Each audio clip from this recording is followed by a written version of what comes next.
Vishwajeet Parida, zonal president East Coast Railway Mazdoor Sangh. आमर संघ east Coast Railway Mazdoor संघ भारतीय आमर फेडरेशन भारतीय रेलवे मजदूर संघ आह्वान रे एक प्रोटेस्ट फर्टनाइट 15 रु 29 जाए जो कार्यक्रम चली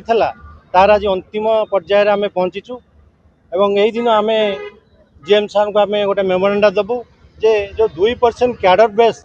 पोस्ट फाइंड करा कौन पर करा रेलवे देखी थे आपण मैंने केते बड़ बड़ बिल्डिंग होची केते नुआ लाइन होची लाइन एक्सपेंशन होची लाइन बढ़ुची आसेट बढ़ुची तथापि आसेट जरी बढ़ुची स्टाफ मानु कमा जाउची काई तामाने माने रेलवे कर्तृपक्ष स्टाफ को गोटे आसेट हिसाब से देखु नाहंती तेणु अनुरोध करी जे स्टाफ मान गोटे आसेट हिसाब से देखातु एवं भविष्य में जो आपन रेलवे गोटे आप डिफेन्स को छाड़देले आप रेलवे जे कि 24 घंटा देशवासी को सेवा जोगाई दूसरी से हूँ रेलवे इंडियन रेलवे आपण मैंने जो खरा 44 डिग्री खरार आमर भाई मैंने जाई जो उत्तप्त होता रेलवे लाइन लुआ लाइन उपर बसिकी कम करुवे तेणु आम मैंने बेटर ट्रिटमेंट आप सरकार एवं एडमिनिस्ट्रेशन आम आशा करुचु। आपण जानी थे जो दीज नवेम्बर इलेक्शन होता दुईटा इलेक्शन दुईटा recognise union East Coast Railway Shramik Union एवं East Coast Railway Shramik Congress से जो पोस्ट सरेंडर जो श्रमिक विरोधी नीति से जो माने जो साइलेंट रोचंती सन्देह को दृढ़ीभूत करुच्ची तेणु से गोटे लेबर एगेन्स्ट जो जाऊँगी सरकार पदक्षेप से सहयोग करुँच तेणु आगामी दिन में आम आशा करुचु रेलवे भाई मैंने आमर रेलवे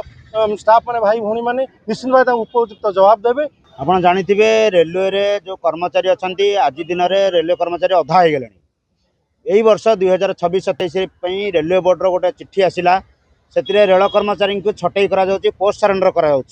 यही वर्ष टार्गेट 29,608 पोस्ट सरेंडर होची जबकि ईस्ट कोस्ट रेलवे रे वर्तमान 15,000 वैकेंसी अच्छी किंतु 1238 पोस्ट सरेंडर 2026-27 ईस्ट कोस्ट कराई से सर्वभारतीय निष्पत्ति अनुसार भारत वर्ष में आम भारतीय रेलवे मजदूर संघ सहबंधित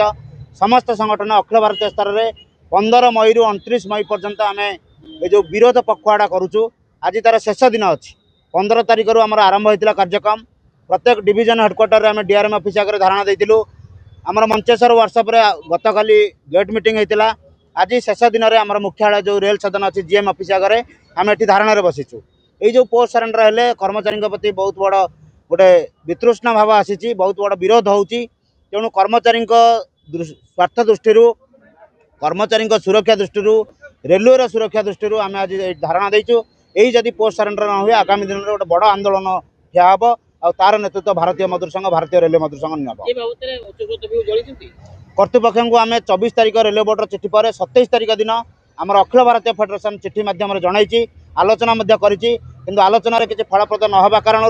आम बाध्य होई आम फेडरेशन ये आंदोलन को ओह्लैला एवं आमर जो दुईटा फेडरेशन रेलवे अच्छी आज्ञा एआरएफ और एनएफआईआर कौटि ना कौटि से सरकार को साथी साथ देकरी कर्मचारी विरोधी नीति रे साथ दौरान